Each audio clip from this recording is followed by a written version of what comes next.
والصلاة والسلام على سيد الأنبياء والمرسلين أما بعد فأعوذ بالله من الشيطان الرجيم بسم الله الرحمن الرحيم قال الله تبارك وتعالى في القرآن المجيد والفرقان الحميد الطلاق مرتان فإمساك بمعروف أو تسريح بإحسان ولا يحل لكم أن تأخذوا مما آتيتموهن شيئا إلا أن يخافا ألا يقيما حدود الله فإن خفتم ألا يقيما حدود الله فلا جناح عليهما فيما افتدت به صدق الله مولانا العظيم وصدق رسوله النبي الكريم الأمين۔ اور اسی سے پہلی والی آیت مبارکہ جو اللہ قرآن میں ارشاد فرماتا ہے والمطلقات یتربصن بانفسهن ثلاثة قروء ولا يحل لهن ان يكتمن ما خلق الله الى آخره۔ میرے محترم اور پیارے بھائیوں، پڑھنی یہ والی آیت مبارکہ تھی لیکن غلطی سے آگے والی آیت مبارکہ پڑھ دی کیونکہ ہمارا تسلسل سے ایک سلسلہ جاری تھا۔ یہ آیت مبارکہ 228 ہے۔ اس کے اندر اللہ تبارک و تعالی چند احکامات ارشاد فرماتا ہے۔ سب سے پہلے طلاق کے احکام کو ذکر کیا اور پھر طلاق کے بعد اللہ تبارک و تعالی شوہر اور بیویوں کے حقوق کو ارشاد فرما رہا ہے، اور پھر فرمایا کہ شوہر کا درجہ کیا ہے، عورت کا درجہ کیا ہے، مختصر تینوں پر گفتگو۔ سب سے پہلے یاد رکھیے میرے محترم اور پیارے بھائیوں، جب مرد طلاق دے چکا ہے تو اب عورت عدت گزارے گی۔ اب عدت گزارنے کا جو مرحلہ ہے وہ کیسا ہوگا؟ اب یہ مرد کی طلاق دینے پر منحصر ہوگا، آیا اس نے ایک طلاق دی ہے، آیا 2 دی ہے، آیا 3 دی ہے۔ بعض اوقات ہوتا کیا ہے کہ انسان جذبات میں آ کر فوراً سے پیش کر یہ جملے کہہ دیتا ہے کہ میں نے تجھے 3 طلاق دی۔ تو یاد رکھیے میرے محترم اور پیارے بھائیوں، پھر آ کر پوچھتے ہیں علماء کرام سے، مفتیان کرام سے کہ کوئی راہ ہے؟ اب کوئی راہ نہیں ہے۔ تو اسی لیے انسان کو اگر طلاق دینا بھی ہے تو اللہ کے پیارے حبیب صلی اللہ تعالی علیہ وسلم نے طریقہ ارشاد فرمایا جسے طلاق سنت کہا جاتا ہے کہ اگر عورت کو طلاق دینی ہے 1 دے دو، پھر بھی نہ مانے اگلے طہر کے اندر دوسری دے دو، پھر بھی نہ مانے تو پھر تیسری دے دو۔ اس کا فائدہ کیا ہے؟ پہلی اور دوسری طلاق کے بعد مرد کو رجوع کرنے کا اختیار ہوتا ہے۔ اس وقت شیطان انسان کے ذہن پر غالب ہوتا ہے اور وہ شیطان کے وسوسے میں آ کر، غصے میں آ کر، غصہ شیطان کا ایک ہتھیار ہے، اب وہ فوراً دے دیتا ہے، پھر بعد میں کیا ہے پچھتاتا ہے۔ تو وہ ایک معاملہ کہا جاتا ہے، ایک مقولہ کہا جاتا ہے کہ اب کیا پچھتانا، جب چڑیا چن گئی کھیت، اب تو وہ چلی گئی، اب دوبارہ واپس نہیں آئے گی۔ میرے محترم اور پیارے بھائیوں، دینی ہے تو 1 دیجیے۔ خیر، اب عدت گزارنے کا معاملہ کیا ہوگا؟ اگر وہ عورت ایسی ہے کہ جس کے ساتھ خلوت صحیحہ بھی نہیں ہوئی تو اب اس کی تو عدت ہی نہیں ہے۔ اگر خلوت صحیحہ ہو چکی ہے، خلوت صحیحہ جسے کہتے ہیں کہ ایسا مرد اور عورت کے مابین وقت گزر جانا کہ اس میں مرد اپنی بیوی سے جمع کر سکے، کوئی رکاوٹ نہ ہو، ایسے وقت کو کہتے ہیں خلوت صحیحہ۔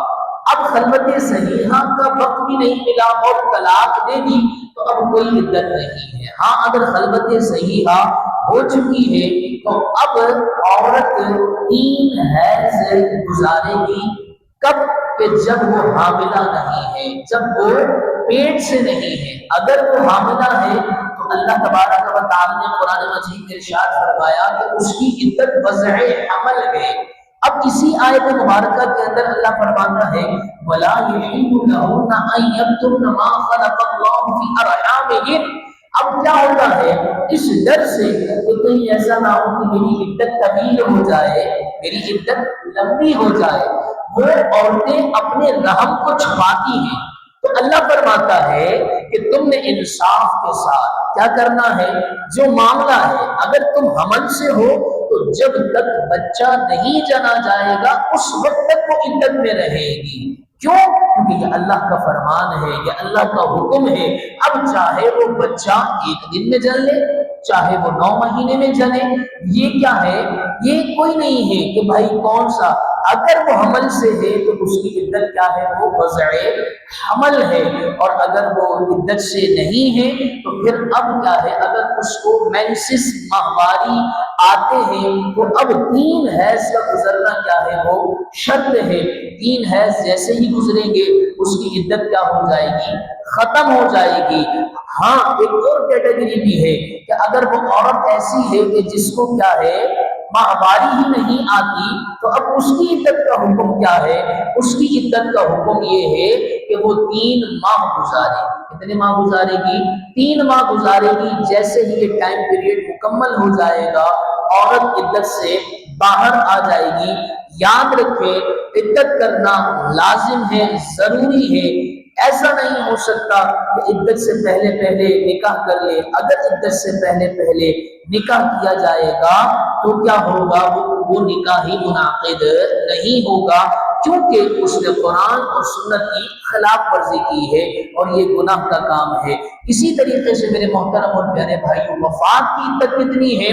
تو وفات کی عدت کو 4 ماہ 10 دن ہے۔ یہ تمام کے تمام احکامات کیا ہے، قرآن و حدیث میں موجود ہے۔ آگے چلتے ہیں، اللہ فرماتا ہے وَلَهُنَّ مِثْلُ الَّذِي عَلَيْهِنَّ بِالْمَعْرُوفِ، کہ ان کے لیے بھی کیا ہے، اسی کی مثل کیا ہے، عہد و وفا ہے، حقوق ہے، کہ جو مردوں کے حقوق ہیں ایسے ہی بیویوں کے بھی حقوق ہیں۔ اب میں چنیدہ کچھ حقوق آپ کے سامنے عرض کرتا ہوں کہ مفسرین کرام نے بیان فرمائے ہیں۔ سب سے پہلے جو شوہر پر بیوی کے حقوق ہیں وہ یہ ہے کہ اس کو خرچہ دینا لازم ہے، اسی طرح رہائش مہیا کرنا لازم ہے، اچھے طریقے سے گزارا کروانا یہ مرد کے اوپر لازم ہے، نیک باتوں کا حکم دینا، حیا پردے کا حکم دینا یہ مرد پر لازم ہے، اور اگر وہ اس کی خلاف ورزی کرے تو سختی سے ایکشن لینا یہ بھی کیا ہے، شوہر کے حقوق ہیں۔ اور یاد رکھیں اسی طریقے سے اگر کوئی تکلیف پہنچے تو کیا ہے، تکلیف پر صبر کرنا یہ کیا ہے، عورت پر ضروری ہے۔ اسی طریقے سے بیوی پر شوہر کے کیا حقوق ہیں، بیوی پر جو حقوق ہیں وہ یہ ہے کہ ازدواجی تعلقات میں مطلقاً شوہر کی اطاعت کرنا کیا ہے، یہ ضروری ہے۔ اس کی عزت کی سختی سے حفاظت کرنا، اس کی مال کی حفاظت کرنا، اس کے منصب کی حفاظت کرنا، بلا وجہ شکایت نہ کرنا یہ کیا ہے، بیوی پر لازم ہے، شوہر کے کیا ہے حقوق۔ اور اسی طریقے سے اگر شوہر ناراض ہو جائے تو کیا ہے، آج تو الٹا ہی ہوتا ہے کہ بیوی ناراض ہوتی ہے تو شوہر کو بڑا مشکل ہو جاتا ہے منانا، لیکن قرآن کیا حکم دے رہا ہے، جس کو مفسرین نے وَلَهُنَّ مِثْلُ الَّذِي عَلَيْهِنَّ بِالْمَعْرُوفِ کے تحت بیان فرمایا ہے کہ اگر شوہر ناراض ہو جائے تو بیوی پر لازم ہے کہ وہ کیا ہے، اس کو منائے، اس کو خوش کرے۔ اور اسی طریقے سے آج ہمارے معاشرے میں یہ ایک کیا ہے فضا قائم کی جاتی ہے کہ لیڈیز از دا فرسٹ، حالانکہ ایسا ہرگز نہیں ہے۔ فرسٹ تو دور کی بات ہے، لیڈیز مردوں کے برابر بھی نہیں ہو سکتی۔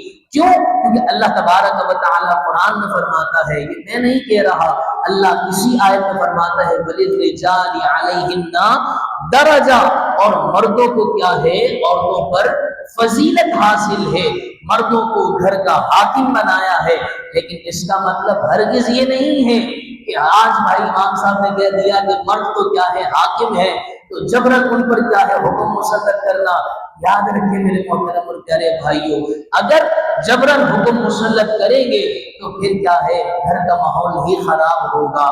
محبت کے ساتھ، ایک خوش اسلوبی کے ساتھ عورتوں کو سمجھائیں، انشاءاللہ گھر کیا ہے خوشیوں بھرا ہو جائے گا۔ یہ تین باتیں آج کے درس میں ہم نے سنی ہے۔ اللہ کریم سے دعا ہے اللہ تبارک و تعالی ہم سب کو شریعت کی پاسداری، شریعت کی پابندی، قرآن پاک کو سمجھنے کی، قرآن پاک کو سمجھ کر اپنی زندگی پر نافذ کرنے کی توفیق عطا فرمائے، آمین بجاہ نبی الامین صلی اللہ تعالی علیہ وسلم۔